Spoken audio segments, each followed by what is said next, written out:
राधे राधे, हरे कृष्णा। कैसे हो आप सभी लोग? आशा करती हूँ आप सभी मंगल में होगे, स्वस्थ होगे, अच्छे होगे।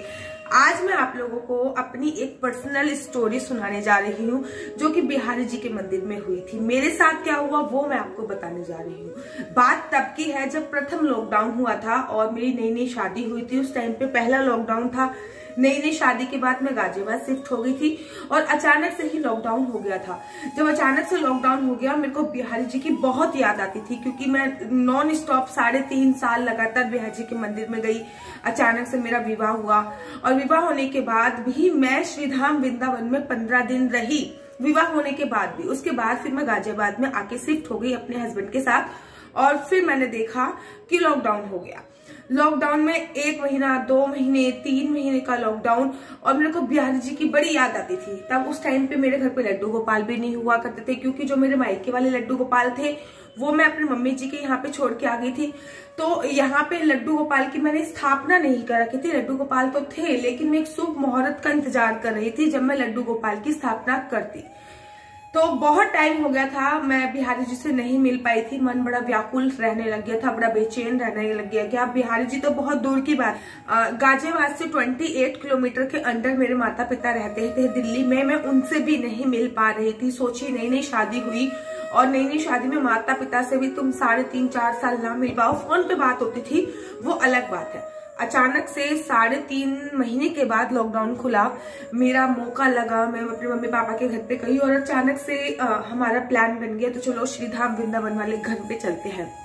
मैं, मेरे हस्बैंड और माता पिता हम सब गाड़ी में बैठे और श्रीधाम वृंदावन वाले घर के लिए चल दिए। अचानक से ही सारा प्लान बना था, कोई प्लानिंग नहीं थी कि हम श्रीधाम वृंदावन जा रही थी। चलो मम्मी पापा से मिलके आते हैं, लेकिन उनको भी बिहारी जी से इतना लगाव था कि 3 महीने उनके काटने में बड़े मुश्किल हो गए थे, बड़े बेचैन हो गए थे। वो अचानक से प्लान बना कि चलो श्रीधाम वृंदावन वाले घर पे चलते हैं। हम लोग श्रीधाम वृंदावन वाले घर पे पहुंचे और जब पहुंचने के बाद हम सीधा ही थोड़ी बहुत देर रुके होंगे और हम सीधा बिहारी जी के मंदिर की तरफ चल दिए। जब हम बिहारी जी के मंदिर की तरफ चल दिए, मन में ना कुछ हो रहा था कि आज मतलब इतने दिनों बाद मैं उनसे मिलने जा रही हूँ और सब कुछ ठीक होएगा कि नहीं होगा।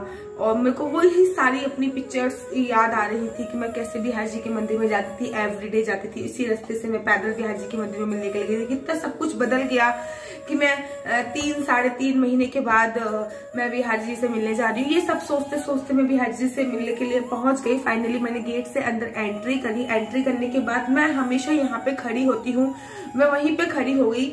आप लोगों भी, बहुत सारे लोग बिहारी जी के मंदिर में गए होंगे तो आप लोगों ने नोटिस किया होगा कि बिहारी जी के मंदिर में ना बहुत सारे खंबे हैं।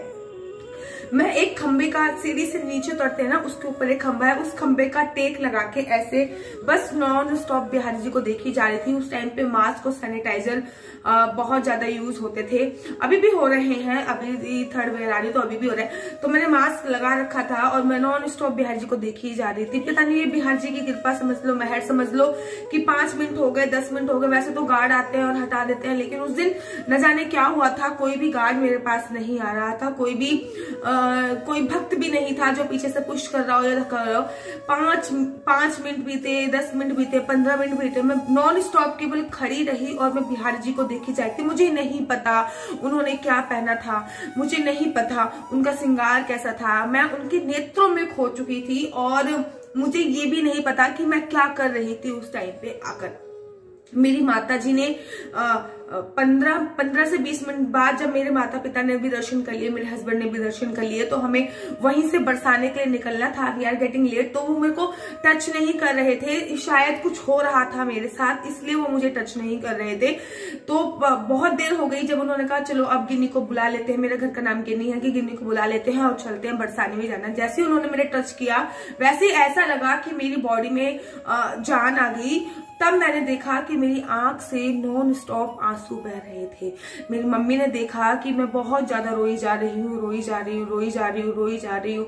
मेरे माता पिता वहां पे खड़े होकर ये इसीलिए मुझे अनटच कर रहे थे, टच नहीं कर रहे थे कि मैं भगवान की प्रतिमा को देखकर, बिहारी जी को देखकर बहुत ज्यादा रो रही थी। मेरी आंखों से बहुत ज्यादा आंसू निकलने में लग रहे थे, बहुत ही ज्यादा। तो मेरे माता पिता को ये बात पता था कि जब कोई व्यक्ति भगवान की प्रतिमा को देखकर रो रहा होता है तो इसको स्पर्श नहीं करना चाहिए, इसको टच नहीं करना चाहिए।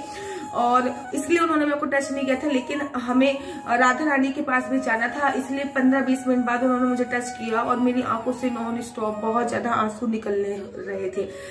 मैंने अपने माता पिता से 2-3 मिनट का समय और मांगा। मैंने 2-3 मिनट का समय मांगा और उस टाइम पे ना परिक्रमा मंदिर की अलाउ नहीं थी। मैं अपनी जगह पे ही खड़े होकर मैंने 4 परिक्रमा मंदिर की करी, अपनी जगह पे ही खड़े होकर, मतलब नॉन स्टॉप। मैंने कुछ इस टाइप से अपनी जगह पे खड़े होकर परिक्रमा कर लेते हो आप, तो फिर परिक्रमा मंदिर की पूर्ण परिक्रमा का फल आपको प्राप्त हो जाता है। उस समय मंदिर की परिक्रमा अलाउ नहीं थी। मैंने दंडवत प्रणाम किया।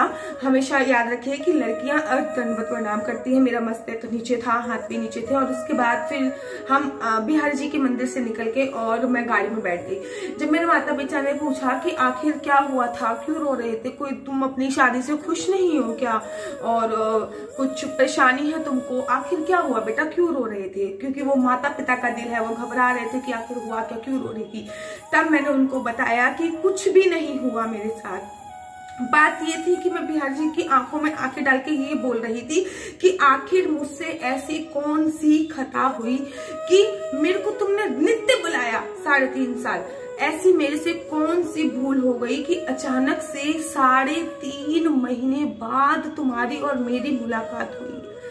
वो जो हम किसी से बहुत दिनों के बाद मिलते हैं ना, तो आंखों से आंसू स्वतः बहने लगते हैं। तो मेरा भी यही हाल था। मैं बहुत दिनों बाद 3.5 महीने बाद बिहारी जी से मिल रही थी और इसलिए मेरी आंखों से आंसू बह रहे थे। मैं उनसे शिकायत कर रही थी कि शादी के बाद कहते हैं कि लड़की पराया धन होती है, लड़की को अपने ससुराल में रहना चाहिए, तो क्या तुमने भी मुझे पराया कर दिया। तो मैं बिहारी जी से ये बातें कर रही थी और यही बातें करते करते मेरी आंखों से आंसू आ रहे थे।